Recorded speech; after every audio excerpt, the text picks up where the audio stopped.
Earlier in the course we talked about the general safety obligation, and one of those important points was to make sure your boat's safe. And we're going to talk about routine maintenance. If you attend to that you are going towards meeting your safety obligation. It's important to keep everything serviced, maintained and checked.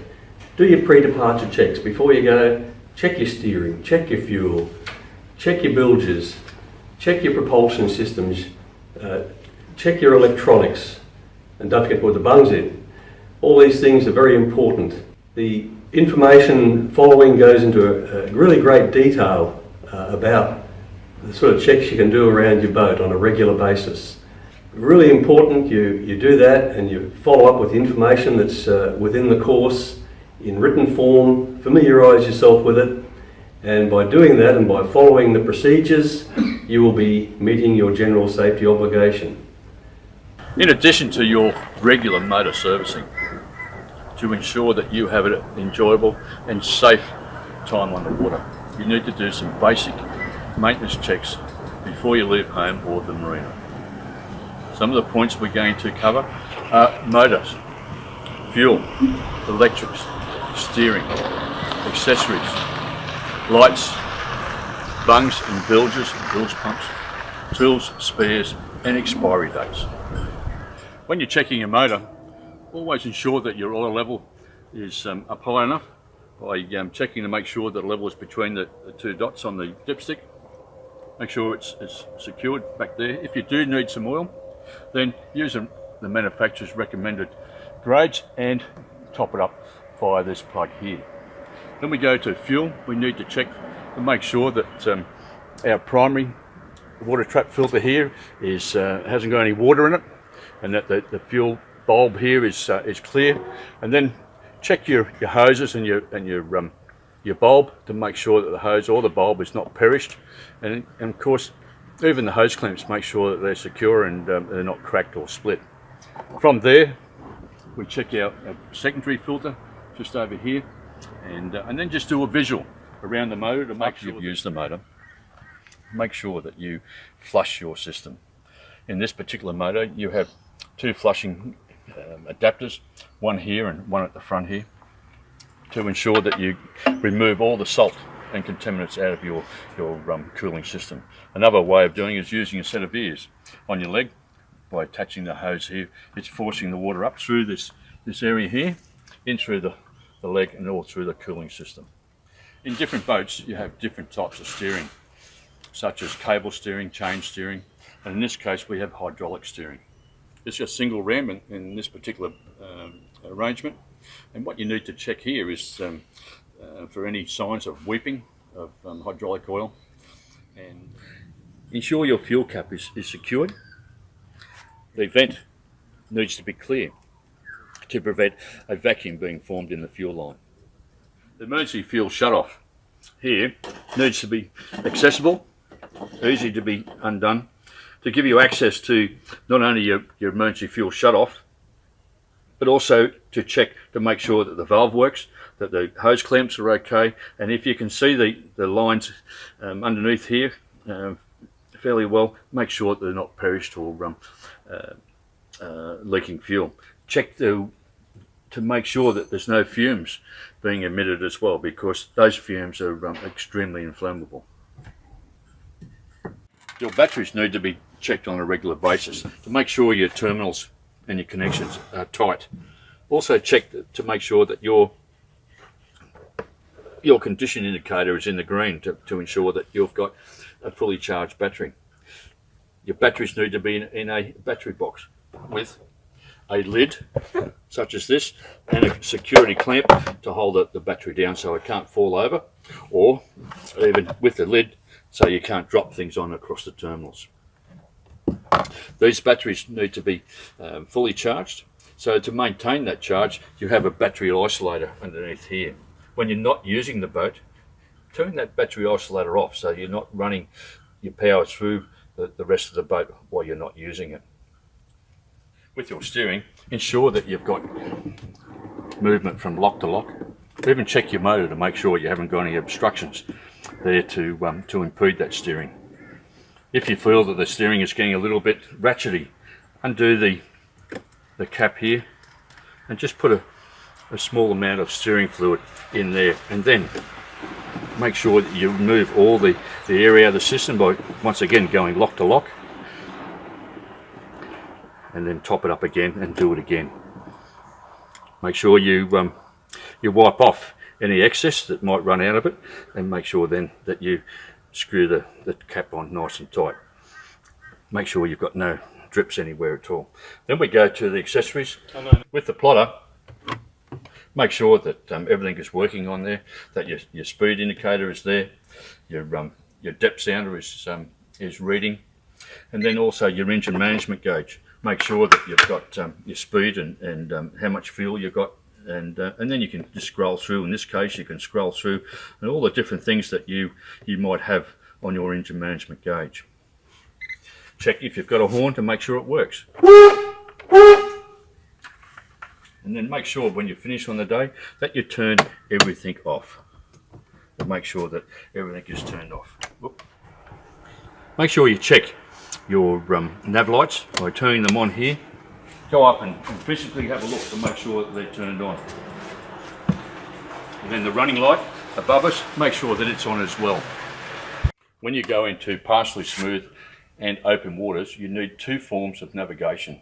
Could be a electronic plotter, a compass, it could be paper charts, it could even be an app on your phone, as long as you have sufficient charging facilities to run it. Keep your tools, your spare parts and your paperwork in a waterproof container such as this. Your beacon to beacon, your owner's manual, your toolkit that comes with the outboard motor. It's got a couple of open-ended spanners, a double-ended screwdriver, a tube spanner for your spark plugs, and a pair of pliers. That's all you need. All you need is just the basics. I have spare bungs. I have spare fuses and light globes, just in case. Always very, very handy to have this type of equipment in your boat at all times. While you're in the boat doing your final checks before you leave home or the marina, make sure your expiry dates, such as on your flares, which have got a 3-year life.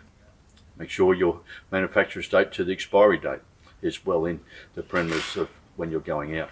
Also check your fire extinguishers to make sure that they're serviced every 12 months and they haven't gone over time. And then you're looking at your inflatable life jackets. They need to be serviced every 12 months. Make sure that you haven't passed that time period as well. The last thing we need to check is the EPIRB. And of course, as you know, the EPIRB is what we require by law to have on board the boat when you go more than 2 nautical miles from land. Now, we need to test this EPIRB to make sure it flashes and beeps at you, and that it's in a prominent position on the boat so you can see it from your helm position, or it's close to the helm position.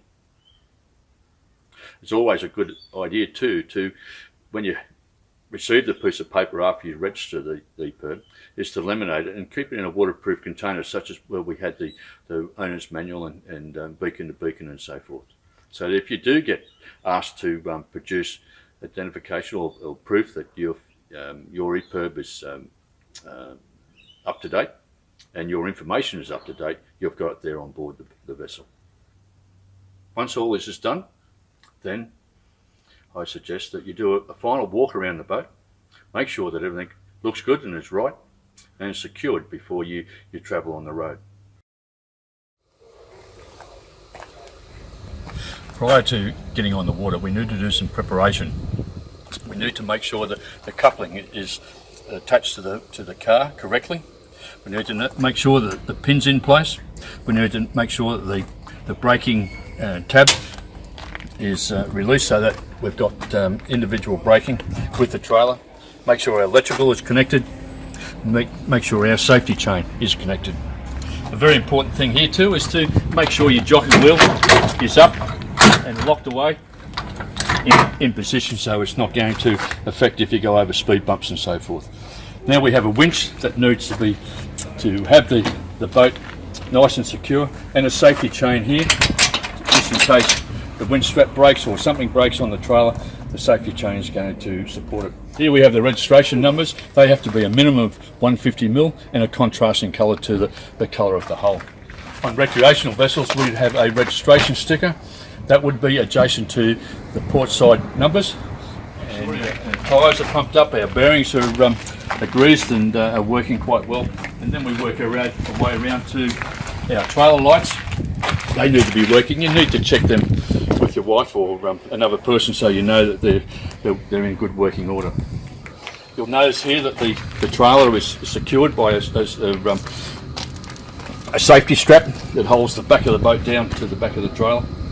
And you'll notice here that with the motor tilted in this position, we need to have an orange safety flag because this section of the boat or the motor itself is way past the back of the trailer. The bung is one of the most important parts of your equipment.